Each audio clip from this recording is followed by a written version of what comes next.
Olá pessoal, aqui é a Bárbara Centelha, estou de volta com o nosso ClimaCast, agora a versão mensal, onde nós trazemos informações sobre as projeções climáticas e também de fenômenos climáticos como o El Niño Oscilação Sul para as principais regiões produtoras do Rio Grande do Sul. Pessoal, então iniciando a nossa análise climática, né, a mais longo prazo, falando um pouquinho sobre a condição do El Niño Oscilação Sul e a expectativa que nós temos para sua fase fria, que é a Laninha.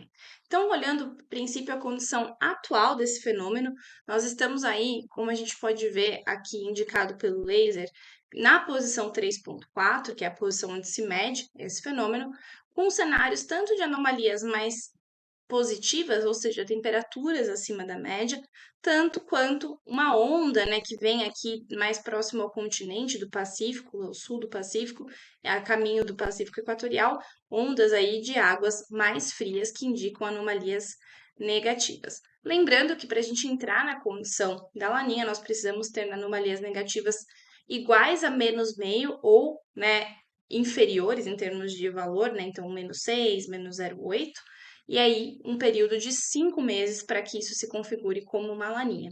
Como a gente pode ver, né, aqui na imagem visual, nós conseguimos ver que tem essa condição mesclada entre temperaturas acima e abaixo, mas como que está o consolidado? Então, esse gráfico aqui da direita, ele mostra para nós esse consolidado e nós vemos que a partir de junho tem uma evidente queda, né, mas que não é linear. A gente tem meses com anomalias consolidadas menores, depois maiores, como a gente vê aqui, o finalzinho de julho, início de agosto, começou com uma anomalia mais intensa, que depois se aproximou mais da neutralidade, e hoje, no dia 21, o valor mais recente que nós temos do consolidado é de menos 0,28. Ou seja, nós ainda estamos no limiar que caracteriza uma condição de neutralidade. E isso é algo que vem mudando, porque o prognóstico há uns meses atrás era que tivéssemos aí uma transição muito rápida e até abrupta do El Niño para uma Laninha. Mas não foi isso que aconteceu, não é isso que a gente tem observado. Os modelos têm cada vez mais empurrado, né? Desculpa o linguajar mais comum, mas para facilitar o entendimento, tem empurrado essa laninha para mais próximo ali da primavera, do verão. Então a gente tinha prognósticos trazendo a laninha a partir de junho. Isso não se confirmou nem em junho, nem em julho, e muito provavelmente nem em agosto. E como os modelos indicam, começando aqui pelo gráfico da esquerda, a gente tem alguns modelos que nem apontam, né, a média dos modelos estatísticos nem apresentam possibilidade mais de uma laninha, enquanto que os modelos dinâmicos apresentam aí uma laninha muito fraca, né? Como a gente pode ver aqui, muito próximo ao limiar de menos meio, a partir principalmente de outubro. Apesar de ser uma laninha fraca, né, que fica muito próxima à neutralidade, os modelos ainda apostam numa probabilidade, um consenso entre o NOAA, né, que é uma instituição americana, o IRI, da Universidade de Colômbia, então esse consenso entre eles e o CPC, a gente vê que a partir de outubro as probabilidades começam a se elevar e aí passamos a ter aí 5 trimestres móveis com probabilidades de anomalias negativas mais intensas, indicando uma laninha. Então, se esse prognóstico se confirmar, a gente sabe que essa época do ano é uma época que tem maior instabilidade nas previsões, onde essas mudanças mais abruptas acontecem mesmo, porque os modelos têm muita dificuldade de captar o que vai acontecer, principalmente nessa transição agora do inverno para a primavera. Então, nós temos aqui esse cenário de ainda uma probabilidade de laninha, ainda que é uma laninha fraca em anomalia, e enquanto a parâmetros a gente vai precisar entender a intensidade de impacto, a gente vai precisar entender como que vai se configurar lá na frente.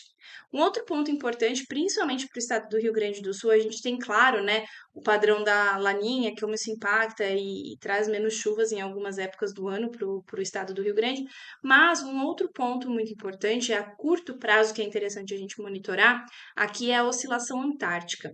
Então, a oscilação antártica é um padrão de teleconexão, onde que quando ele está numa condição negativa, ele está associado a uma desintensificação dos ventos de oeste e faz com que tenha uma maior entrada de frentes frias na região, né, principalmente no sul do país, aqui focando no Rio Grande do Sul, e faz também com que facilite o avanço de massas de ar frio ao longo do continente, aí principalmente no Cone Sul do Brasil. Então, aqui é uma previsão a mais curto prazo. Esse tipo de teleconexão nós não conseguimos captar com tanta antecedência, tem uma previsão mais estendida, mas aqui a gente consegue ver, né, que o mês de agosto praticamente todo, e a previsão até o fim do mês, a gente fique nesse padrão negativo, ou seja, as frentes tendo mais facilidades para entrar. Não é o único padrão que dita a entrada ou avanço de frentes frias ou não.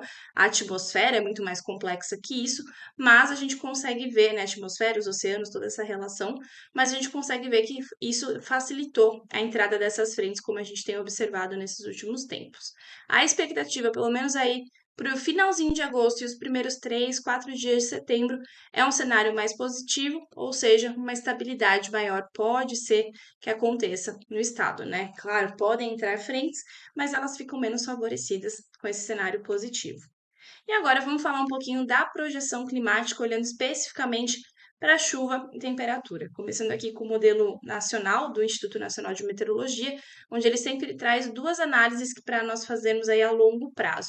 Então aqui agora nós estamos olhando o trimestre, setembro, outubro, novembro, e olhando tanto aqui no primeiro mapa a precipitação total prevista em milímetro, quanto aqui nesse segundo mapa a previsão de anomalia da precipitação. Então, quanto acima ou abaixo da média histórica, da média climatológica, essa projeção de precipitação representa.